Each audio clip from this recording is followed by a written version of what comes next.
গতকাল ছিল ৩ August. ৩ August এক দফা ঘোষণা করা হয়েছিল।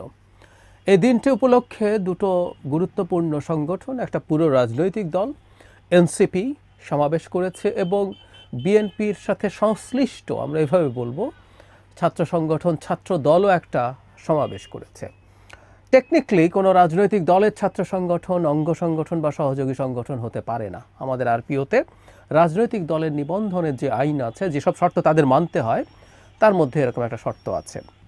তারপর আমরা জানি এই সংগঠনটা আসলে বিএনপিরই সংগঠন, তার সাথে অ্যালাইন্ড।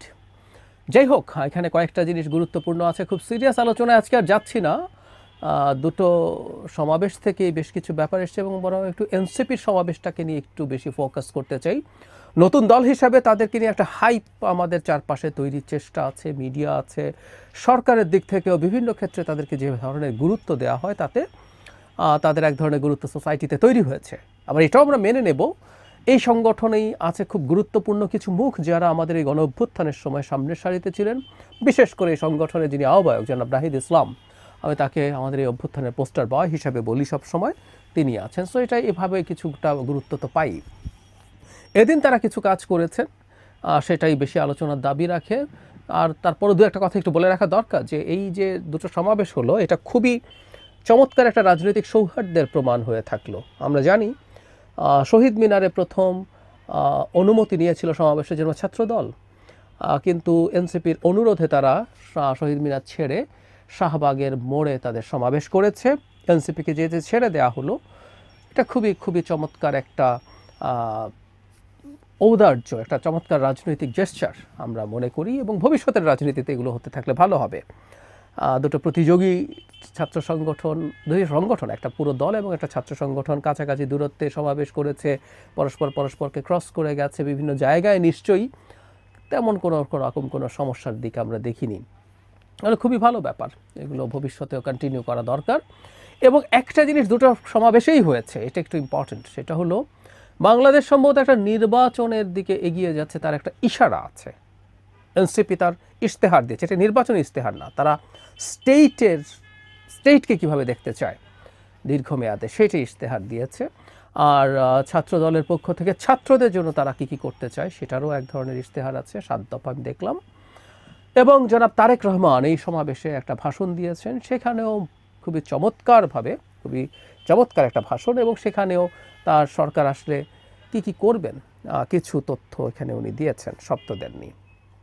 তাহলে যেটা দাঁড়ালো, যে কথাটা বলতে চাইছি, এগুলো দেওয়ার মাধ্যমে আমরা সম্ভবত একটা জিনিস বুঝতে পারছি যে বাংলাদেশ এক ধরনের নির্বাচনী রাজনীতির দিকে আস্তে আস্তে ঢুকে পড়ছে, নির্বাচনের দিকে ঢুকে পড়ছে। যাই হোক, এনসিপির সমাবেশ নিয়ে কতগুলো প্রশ্ন উঠেছিল, সেগুলো প্রথমে একটু অ্যাড্রেস করি। সেটা হলো, সমাবেশটার কি লোক সমাগম কেমন হলো? মানে এই লোক সমাগম নিয়েও প্রচুর ডিবেট আমরা সোশ্যাল মিডিয়াতে করছি যে লোক সমাগম দেখতে হবে কেন, আর এনসিপি একটা নতুন দল, তার লোক সমাগম নিয়ে মাথা ব্যথা কেন? একটা আস্ত রাজনৈতিক দলের লোক সমাগম, সাথে বিএনপির সরাসরি সংগঠনও না, অঙ্গ সংগঠনও না, এমন একটা সংগঠনের সাথে তুলনা করে আমরা আসলে কি অর্জন করতে চাই, এই প্রশ্নগুলো অনেকে করছেন। আমরা যদি দেখি তাহলে বিএনপির সমাবেশে, মানে ছাত্র দলের সমাবেশে প্রচুর লোকজন হয়েছে, আর এনসিপির সমাবেশে মোটামুটি মানে খুব কয়েক হাজার মানুষ হবে, এই সংখ্যাটা 3, 4, 5 হাজার আমি নিশ্চিত নই। শহীদ মিনার ওই জায়গাটায় অনেক মানুষের সংকুলান হয় তা না, এটার এমন না যে তার দিকে অনেক ছড়িয়ে পড়েছে।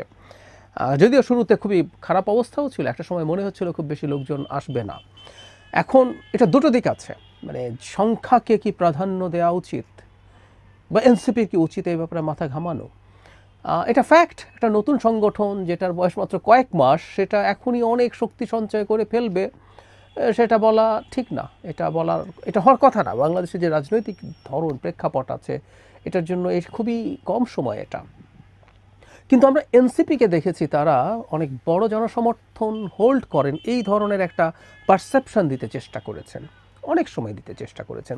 বিশেষ করে তরুণ প্রজন্মের মধ্যে তাদের প্রচুর অ্যাকসেপ্টেন্স আছে, প্রচুর অংশগ্রহণ আছে তরুণ প্রজন্মের দিক থেকে। এই ধরনের একটা ভাইব তাদেরকে আমরা দিতে দেখেছি, তারা এটা বলার চেষ্টা করেছেন। ফলে তারা যেখানে যান যাই করুন না কেন তারা খুব ম্যাসিভ স্কেলে করার চেষ্টা করেছেন এবং একই সাথে তারা এই বার্তা সম্ভবত এদেশের জনগণকে দিতে চান, এদেশের বিভিন্ন পাওয়ার সেন্টারকে দিতে চান যে তারা ক্ষমতায় যাওয়ার জন্য ফাইট করছে এবং সেটা খুব অল্প সময়ের মধ্যেই তারা করতে চান।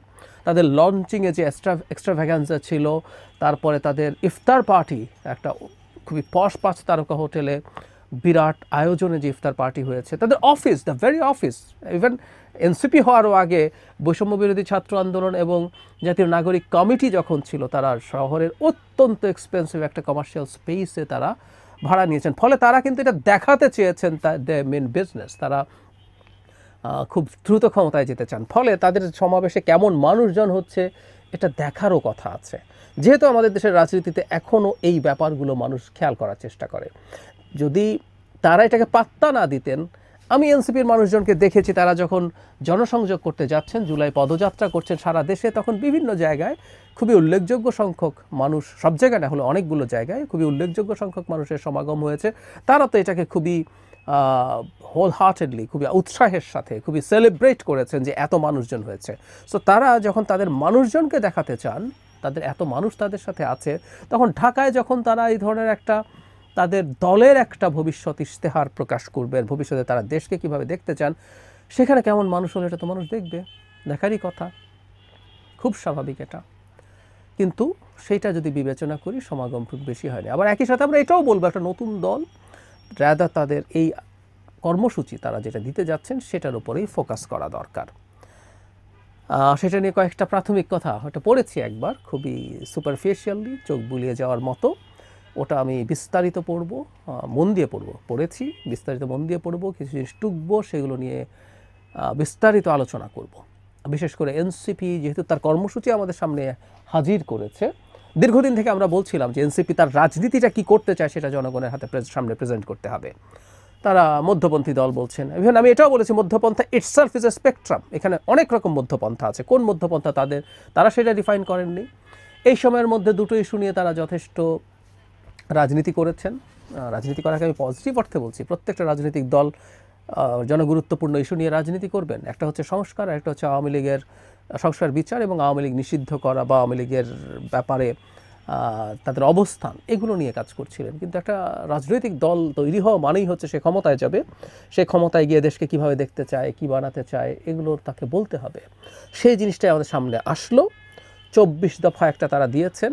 এখানে বলে রাখা ভালো, আবারও বলছি, এটা নির্বাচনী ইশতেহার না। আমি তাদের এটা দেখে যেটা বুঝলাম, নির্বাচনী ইশতেহারও তারা দেবেন সম্ভবত এগুলোর মধ্য থেকে যেগুলো আগামী 5 বছরে, যেহেতু তারা ক্ষমতায় যাওয়ার আলাপ করবেন, আগামী 5 বছরে যদি তারা ক্ষমতায় আসেন, 5 বছরে তারা কী কী করবেন তার মধ্যে কিছু জিনিস নিশ্চয়ই এখান থেকে সিলেক্ট করবেন এবং আরও এলাবোরেট করবেন সেই জিনিসগুলো। এখানে এক ধরনের মূলনীতি ধরনের ইস্যু আছে। প্রাথমিকভাবে কারো কাছে বাংলাদেশের প্রেক্ষাপটে উচ্চাকাঙ্ক্ষী মনে হতে পারে, কিন্তু আবার আমরা যদি এভাবে চিন্তা করি, এটা তো তারা দীর্ঘমেয়াদের একটা স্বপ্নের কথা বলছেন, তাই এটাকে আবার সেটা মনে নাও হতে পারে এবং বেশ গুরুত্বপূর্ণ কথা আছে, ভালো কথা আছে। তবে একটা ইন্টারেস্টিং জিনিসের দিকে আমার দৃষ্টি আকৃষ্ট হলো, তারা নিশ্চয়ই যথেষ্ট পড়াশোনা করেছেন, করে এটা বানিয়েছেন। এখানে খুবই যোগ্য অনেক তরুণ এখানে আছেন, ব্যক্তিগতভাবে চিনি, অনেকের সাথে কথা হয়, টকশোতে দেখা হয়। এখানে তাদের 5 নম্বর যে অপশন আছে, এখানে ট্রান্সপারেন্সির ক্ষেত্রে তারা হুইসেল ব্লোয়ার্স অ্যাক্ট তারা তৈরি করবেন বলে বলছেন। খুব মজার ব্যাপার, এরকম একটা আইন কিন্তু বাংলাদেশে এর মধ্যেই আছে, শেখ হাসিনাই বানিয়েছেন। এটা এই কারণে আমি আজকে পিক করলাম এই প্রসঙ্গে এবং সংস্কার প্রসঙ্গে কয়েকটা কথা বলতে চাই। আইনটার নাম হচ্ছে জনস্বার্থ সংশ্লিষ্ট তথ্য প্রকাশ সুরক্ষা প্রদান আইন 2011 সালে এই আইনটা শেখ হাসিনা বানিয়েছিলেন। যে কেউ আইনটা খুঁজে নিয়ে পড়ে দেখতে পারেন। এই আইনটা ঠিকঠাক আছে কিনা সেটা নিয়ে আলোচনা হতে পারে, এটাকে সংশোধন করা দরকার কিনা সেই আলোচনাও হতে পারে। কিন্তু বাংলাদেশে এইরকম একটা আইন অলরেডি আছে, তারাও সেটা জানতেন না। তাদের এই জিনিসগুলো একটু বিস্তারিত জেনে নিলে ভালো হতো। কিন্তু এই আইন, জায়গাটা আমি পিক করছি, আমরা প্রায় বলছি যে আমরা অনেক সুন্দর সুন্দর আইন করতে চাই, সংবিধান সংশোধন করতে চাই। এগুলো করে ফেললে আমাদের কারো ধারণা যে আমরা সব কিছু সুন্দর হয়ে যাবে, বাংলাদেশ খুবই গণতান্ত্রিকভাবে চলতে থাকবে। 2011 সাল থেকে বাংলাদেশে এরকম একটা আইন আছে, মানে আমাদের হুইসেল ব্লোয়ারদেরকে প্রোটেকশন দেওয়ার জন্য আইন। সেটা দিয়ে কি আমাদের অনেক কিছু অর্জন হয়েছে? এই আইনটা আদৌ আছে কয়জন জানি আমরা, কয়জন জানতাম? আমি আমার একটা লেখার জন্য খুঁজতে গিয়ে 4 বছর আগে সম্ভবত এই আইনটা খুঁজে পাই। একটা বিশেষ কারণে আমি সিরিয়াসলি খোঁজাখুঁজি করছিলাম এবং খুঁজতে খুঁজতে পেয়েও গেলাম। I was so surprise to see যে এরকম একটা আইন বাংলাদেশে এক্সিস্ট করে। একটা আইন আছে, যেটার কোনো রকম কোনো প্রয়োগ নাই। আইন করে দিলেই হয়ে যাবে, এটা বলা যায় না। আমি প্রায় আরেকটা আইনের কথা বলি, সেটা আজও একটু বলে রাখি। হেফাজতে নির্যাতন এবং মৃত্যু নিবারণ আইন 2013, যেই আইন অনুযায়ী মানসিক নির্যাতন ও নির্যাতন, মানে নির্যাতন মানে খালি শারীরিক তো দূরেই থাকুক, শারীরিক নির্যাতন তো করা যাবেই না, একে মানসিকভাবেও নির্যাতন করা যাবে না। এটা শাস্তিযোগ্য অপরাধ কাস্টাডিতে থাকাকালীন সময়ে। কী লাভ হয়েছে 13 সাল থেকে আইন থাকার পরও? এজন্য আমি প্রায়ই বলি, এটুকু বলে শেষ করি, এসেছিলাম এনসিপি বিএনপি মানে ছাত্র দলের জনসমাবেশ নিয়ে কথা বলতে, কিন্তু এটুকু বলে শেষ করি, আমরা আইন সংশোধন করব, সংবিধান সংশোধন করব, কিন্তু সেটাকে খুব বাড়াবাড়ি রকম ওভার এস্টিমেট যেন না করি, এটা করে লাভ কিছু নেই। আর যেটা একটু আগেই বলেছিলাম, বিশেষ করে এনসিপির যে 24 দফা তাদের কর্মসূচি, সেটা নিয়ে খুঁটিনাটি নিয়ে একটা বিস্তারিত ভিডিও করব। আর বিএনপির যে ছাত্রদলের যে তাদের যে প্রতিশ্রুতিগুলো আছে সেগুলো নিয়ে, তারেক রহমানের বক্তব্য নিয়ে, সেগুলো নিয়েও কথা বলব।